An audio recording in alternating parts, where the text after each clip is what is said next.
Assalamualaikum warahmatullahi wabarakatuh. Perkenalkan, nama saya Naura Vita Salsabila, NIM 20000301050, kelas J Ilmu Dakwah.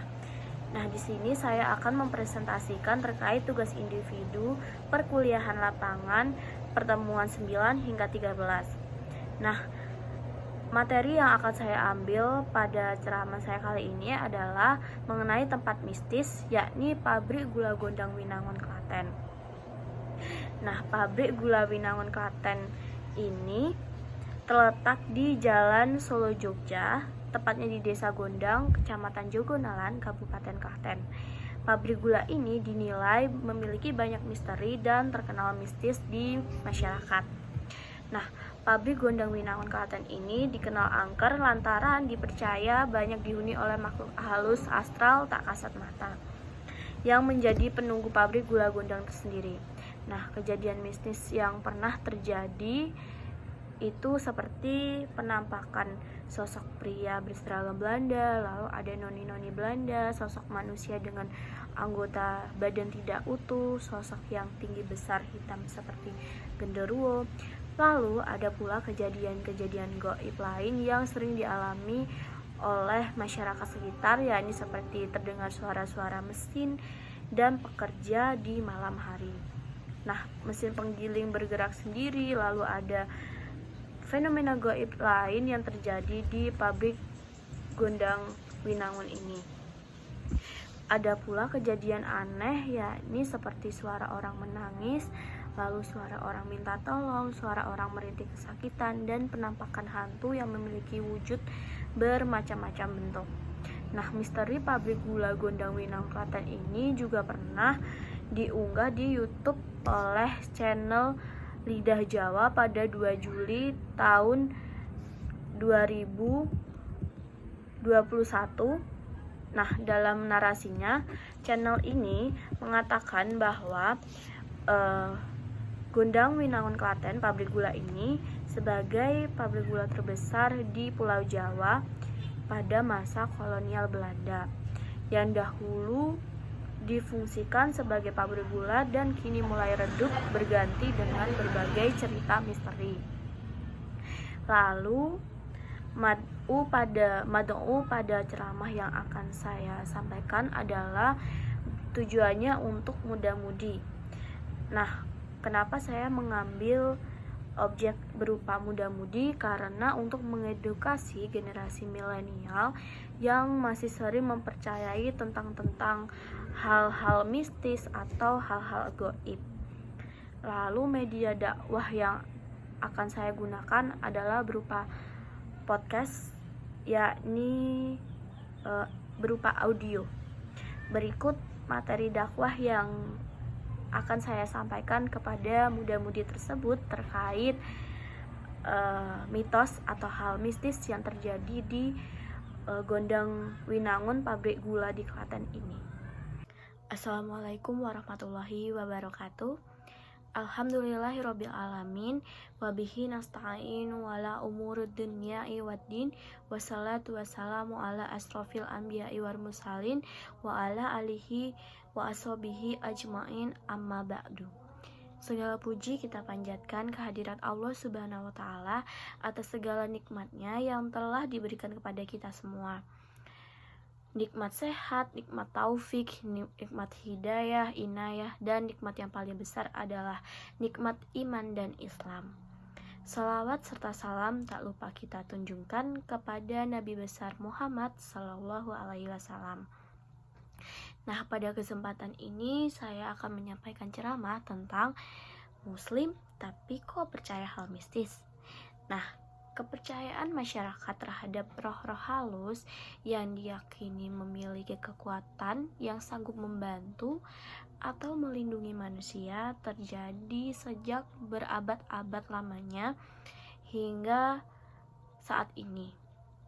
Nah, kepercayaan semacam ini dikenal biasanya dengan istilah animisme. Berkenaan dengan perbuatan syirik atau yang berkaitan dengan animisme ini dituangkan dalam Quran Surat An-Nisa ayat 48. Allah Subhanahu wa Ta'ala berfirman, dengan arti yakni sesungguhnya Allah tidak akan mengampuni dosa syirik dan Dia mengampuni segala dosa yang selain dari syirik itu bagi siapa yang dihendakinya. Barang siapa yang mempersekutukan Allah, maka sesungguhnya ia telah berbuat dosa yang sangat besar. Nah, berdasarkan ayat di atas, yakni Quran Surat An-Nisa ayat 48 tadi, dapat dipahami bahwa perbuatan syirik merupakan dosa besar yang tidak akan diampuni oleh Allah. Maka pelaku syirik yaitu mereka yang mencampur adukan perilaku keagamaan dengan paham dinamisme atau animisme termasuk dalam kategori orang-orang yang sesat. Nah, masyarakat Indonesia umumnya memiliki kepercayaan mengenai animisme ini.